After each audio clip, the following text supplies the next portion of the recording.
Shalom, jumpa lagi di Klavos Malamoy di kawasan ekonomi khusus Kabupaten Sorong. Saya akan bagi bagian kebenaran firman Tuhan bagi saudara.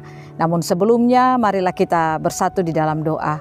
Kami berterima kasih kepada Tuhan atas ciptaan Tuhan yang begitu indah bagi kami. Di kawasan ekonomi khusus Kabupaten Sorong ini, hamba akan membagi bagian kebenaran firman bagi setiap mereka yang terhubung dengan channel ini. Biarlah Bapa memberkati setiap kami yang mendengarkan apa kata firman Tuhan.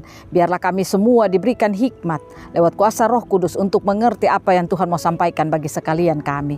Inilah kami ya Bapa, berkati hamba yang akan menyampaikan firman Tuhan saat ini. Biarlah kebenaran firman ini benar-benar akan terus bekerja dalam kehidupan kami, menjadikan kami semakin hidup percaya kepada Tuhan. Di dalam nama Tuhan Yesus kami berdoa. Amin. Saudara, lewat tempat di mana saya berdiri ini, saya akan membagi bagian kebenaran firman Tuhan bagi saudara, karena kita tahu bahwa setiap hari-hari hidup kita harus diisi oleh firman Tuhan. Hidup tanpa firman, kita akan mengalami kekeringan, ibarat tanaman yang tidak memiliki air. Nah, saya ingin katakan kepada saudara bahwa hidup kekristenan kita haruslah menjadi dampak bagi orang lain. Artinya, apa yang kita percayai tentang Kristus, apa yang kita percayai dan kita imani tentang kematian dan kebangkitannya, itu harus benar-benar terwujud di dalam kehidupan kita. Itu tidak sekedar kata-kata kita katakan saya percaya Tuhan itu mati dan bangkit, saya percaya bahwa Tuhan itu hidup, tidak sekedar itu. Tetapi semua itu harus nyata melalui seluruh hidup dan kehidupan kita. Artinya, kalau itu dapat terwujud lewat seluruh sikap hidup dan kehidupan kita, maka tanpa kita sadari, kita sementara memberitakan firman Tuhan di dalam kehidupan kita. Saya ingin katakan kepada saudara, Tuhan mau setiap kita harus memberitakan firman-Nya. Karena ketika kita bisa memberitakan Injil Kristus di tengah-tengah dunia ini, maka kita sementara memberitakan apa yang kita imani, apa yang kita percayai itu. Nah, kalau kita baca lewat kebenaran firman Tuhan dalam Markus pada pasalnya yang ke-16 ayatnya yang ke-15 sesuai dengan bacaan kita hari ini. Markus 16 pada ayatnya yang ke-15 berkata, "Lalu ia berkata kepada mereka, pergilah ke seluruh dunia, beritakanlah Injil kepada segala makhluk." Ayat ini mau mengatakan kepada saudara dan saya bahwa setiap kita yang percaya kepada Yesus, kita diberikan tugas untuk harus memberitakan Injil di dalam kehidupan kita. Injil di sini tidak berbicara tentang Matius, Markus, Lukas, dan Yohanes, tidak. Tetapi Injil itu adalah kabar sukacita. Artinya Yesus yang ada di dalam kehidupan kita, yang boleh membangun hidup kita, yang boleh membentuk hidup kita, itu adalah kabar sukacita bagi kita. Setiap orang yang bertemu dengan Yesus, itulah kabar sukacita bagi hidupnya. Nah, oleh karena itu saudara dan saya dituntut untuk bagaimana kita memberitakan kabar sukacita di dalam kehidupan kita. Namun masalahnya saudara, bagaimana kita bisa memberitakan kabar sukacita bagi semua orang, padahal kita sendiri tidak mempercayai kabar sukacita itu. Nah, inilah yang Yesus sementara beritakan atau sampaikan kepada murid-muridnya. Kalau kita baca lewat kebenaran firman Tuhan, sebelum dia memerintahkan mereka untuk pergi ke seluruh dunia, memberitakan Injil kepada segala makhluk. Kalau kita baca ayatnya sebelumnya, ayatnya yang ke-14. Yesus berkata kepada murid-muridnya, karena dikatakan mereka saat itu tidak percaya kalau Yesus itu sudah bangkit. Makanya ayat yang ke-14 dikatakan, akhirnya ia menampakkan diri kepada ke-11 orang itu ketika mereka sedang makan, dan ia mencela ketidakkepercayaan dan kedegilan hati mereka. Oleh karena mereka tidak percaya kepada orang-orang yang telah melihat dia sesudah kebangkitannya. Dikatakan Yesus mencela ketidakkepercayaan mereka. Artinya Yesus menegur akan ketidakkepercayaan mereka. Saya ingin katakan kepada saudara, Yesus tidak akan pernah menyuruh mereka untuk memberitakan Injil kalau mereka sendiri tidak percaya tentang kabar sukacita kebangkitan Yesus itu sendiri. Kalau mereka percaya, baru mereka diberikan tugas untuk memberitakan Injil.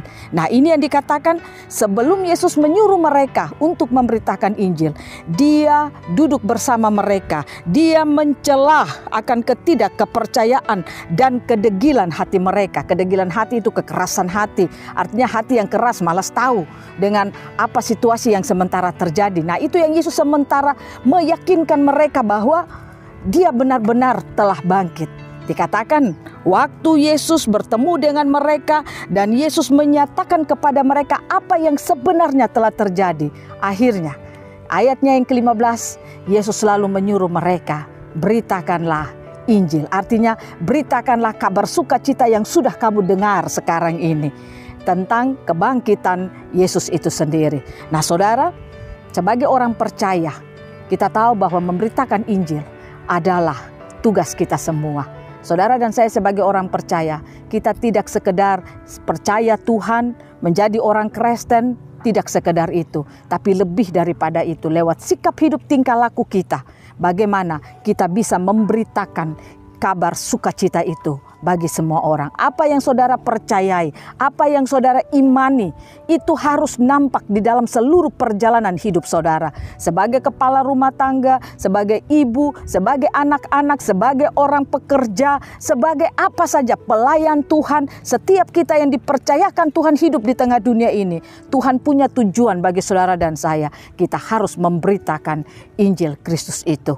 Nah oleh karena itu persoalannya, saudara dan saya, bagaimana bisa memberitakan Injil kalau kita sendiri tidak meyakini apa yang kita percayai itu. Nah oleh karena itu mari kita belajar untuk membangun percaya kita kepada Tuhan. Karena membangun percaya kita kepada Tuhan itu sungguh-sungguh luar biasa. Orang Kristen yang tidak membangun percayanya kepada Tuhan, itu akan nampak di dalam perjalanan hidupnya. Dia akan menjadi orang Kristen yang lemah. Dia akan menjadi orang Kristen yang suka bersungut-sungut. Dia akan menjadi orang Kristen yang dari kata-katanya itu sering keluar kata-kata yang lemah. Kata-kata yang selalu memperkatakan persoalannya saja, tetapi tidak bisa menyatakan Kristus yang dia percayai itu. Nah, oleh karena itu, mari kita belajar untuk memberitakan firman melalui seluruh kehidupan kita, dimanapun kita berada, apapun yang kita lakukan, kita harus memberitakan Injil Kristus. Nah, oleh karena itu saudara, bagaimana caranya supaya kita bisa membangun percaya kita kepada Tuhan? Kalau saudara mau membangun percaya saudara kepada Tuhan, yang pertama, saudara harus memiliki firman di dalam hidup saudara. Bagaimana saudara mau memberitakan firman kalau firman itu sendiri tidak ada di dalam hidup saudara? Artinya, saudara menerima firman, saudara makan firman, taruh itu dalam rohmu, maka firman itu akan berkuasa di dalam kehidupanmu. Firman itu akan bertumbuh dan menghasilkan buah. Dan buah itulah yang akan memampukan saudara untuk memberitakan tentang Kristus yang saudara sembah. Yang kedua, bagaimana supaya saudara bisa membangun percaya saudara kepada Tuhan? Hiduplah sebagai anak Tuhan yang sungguh-sungguh di dalam Tuhan. Jangan hidup jadi orang Kristen yang penting saya jadi Kristen. Tetapi saudara harus hidup menjadi orang Kristen yang sungguh-sungguh di dalam Tuhan. Sungguh-sungguh artinya bukan jadi Kristen dan tidak pindah kemana-mana, tidak. Tetapi sungguh-sungguh artinya bagaimana saudara membangun kehidupan saudara setiap hari dengan Tuhan. Apa yang saudara lakukan, apa yang saudara kerjakan, saudara setiap pagi sampai malam saudara mau tidur, bagaimana saudara memiliki keterhubungan dengan Tuhan. Itu harus terjadi di dalam hidup saudara. Nah, ketika saudara bisa membangun hubungan saudara terus senantiasa dengan Tuhan, maka percayamu kepada Tuhan itu pasti akan ada. Yang ketiga, kalau saudara mau supaya saudara bisa membangun percaya saudara kepada Tuhan, firman itu harus tersingkap di dalam hidupmu. Artinya, ketika saudara dengar firman, firman itu benar-benar harus tersingkap, harus bisa saudara mengerti. Saudara bisa tahu apa yang saudara terima itu. Itulah yang membuat hidupmu akan diberikan kemampuan dari Tuhan untuk bisa membangun percayamu kepada Tuhan. Selama firman tidak tersingkap bagi kita, kita tidak akan bisa untuk mengerti siapa Tuhan yang kita sembah. Hanya dengan tersingkapnya firman, kita bisa menimbulkan percaya kita kepada Tuhan. Saya percaya saudara, kalau saudara sebagai orang Kristen yang terus membuka hidupmu kepada Tuhan, membangun percayamu kepada Tuhan, maka engkau tidak sulit lagi untuk menjadi pemberita firman bagi sesama saudara. Kalau itu firman tersingkap di dalam hidupmu, engkau tidak sulit lagi untuk memberikan kesaksianmu tentang Yesus yang saudara sembah di dalam hidupmu. Engkau akan menjadi orang Kristen yang dapat dilihat oleh semua orang. Hidupmu akan dapat dilihat. Dilihat lewat apa? Kata-katamu, dilihat lewat perbuatanmu, dilihat lewat seluruh aktivitas apapun yang saudara lakukan. Karena itulah yang diinginkan oleh Tuhan. Mari kita belajar untuk memberitakan firman Tuhan di dalam seluruh kehidupan kita. Tuhan memberkati kita, biarlah kita akan menjadi pemberita-pemberita Injil Kristus yang hidup setiap saat. Amin. Mari kita berdoa. Bapa, terima kasih. Kami bersyukur, kami berterima kasih Engkau mensingkapkan firman-Mu bagi kami. Hari ini kami boleh dibukakan bahwa kami harus menjadi pemberita firman, pemberita Injil di dalam kehidupan kami. Tetapi sebelumnya kami diminta untuk harus percaya apa yang kami imani itu. Oleh karena itu tolong kami Tuhan, Roh Kudus mampukan kami agar kami di dalam perjalanan kekristenan kami tidak hanya hidup sebagai orang Kristen yang biasa-biasa saja, tetapi kami mau membangun percaya kami yang sungguh-sungguh kepada Tuhan.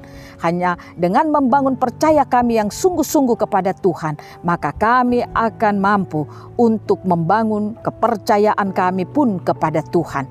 Sehingga kami mampu menjadi pemberita-pemberita Tuhan yang sungguh luar biasa. Tidak saja dari kata-kata kami, tapi dari seluruh hidup dan kehidupan kami. Lewat apapun yang kami lakukan, kami bisa menjadi pemberita firman itu. Terima kasih banyak Bapak, terima kasih untuk firman-Mu yang boleh Kau singkapkan bagi kami di saat ini. Roh Kudus tolong kami, mampukanlah seluruh kehidupan kami. Setiap kami yang terhubung dengan Klavos ini, hamba berdoa di dalam nama Yesus. Tuhan berkati seluruh kehidupan mereka, baik pribadi, keluarga, bahkan persekutuan. Dalam nama Yesus kami berdoa. Haleluya. Amin. Shalom, Tuhan memberkati.